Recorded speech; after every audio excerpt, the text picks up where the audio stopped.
Action.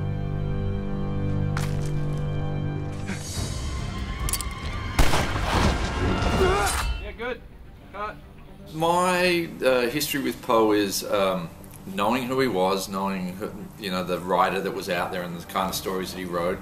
You know, once you get a script with Edgar Allan Poe, then it's, you know, then that's the tip of the iceberg. Then there's this whole raft of stuff that you can research and get into, and so that was a fun part of it. So even though you know what you were basically doing was a fictionalized version of a story of him, you did do research into who the guy was. And, oh yeah, absolutely. Yeah. You know, I read like quite a few biographies. You know, like the one that I liked the most was Peter Ackroyd's A Life Cut Short. I think John mentioned it before. Right. But then, you know, once you start reading his stories, I mean, there's loads and loads of stories, and then there's letters. You know, his life in a way was quite well documented, and even though this movie is fiction, or, you know, faction, if you like, you know, a cross between fact and fiction, I think you want to know about the guy. You know, you want to sort of know what formed him, and, you know, you want to feed those little bits into the film itself. And even though we mention some, or you see some murders in the movie, or the aftermath of some murders,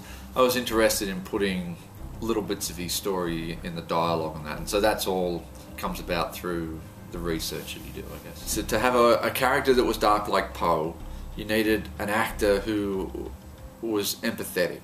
And I think John has been around for so long, done so many different varied roles, that he is that guy, you know. And I mean, I think audiences key into him, even when he's playing, you know, like his dark characters, like in The Grifters or 1408 or whatever the movie is, that John is always eminently relatable. You know, you always find a way into the character because John lets you in there. And this character is like dark, but it has many facets, you know, like, is he the alcoholic, you know, like we were saying before, the opium addict, the serial monogamous, the philanderer, whatever he is, you know, John lets you be that character. You know, you can be the character with him, and for all his foibles and faults and that, you still come to like Poe, and that's what I was looking for, you know, when I started to cast the movie. And John was into it too, you know. John came a little fully formed, you know, and he's collaborative, you know, like if he trusts you, he'll come in and he'll talk to you. What about this? What about that? You know, and it's not about him,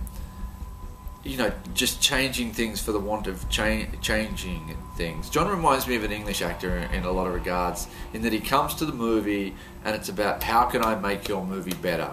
Not how can I make myself better in the movie? How can I make it? And so he's always like pushing at the edges. Have we thought about this? Well, what about that? You know, would like Poe do that? So I find that like really great, you know. I thought it was interesting that John said it was important for him that his character of Poe dress all in black. Yeah. I thought that was interesting because John dresses all in black. No, that's probably why he thought that. Yeah, no, it's true what I say. But it really shows you that he was right for the role. Yeah, he was right. You know, he was right for the role. I mean, he keeps like kind of half joking that, you know, Poe was like the godfather of goth, but I think John thought he was, and I think he's probably right. No matter how this ends, I will kill him.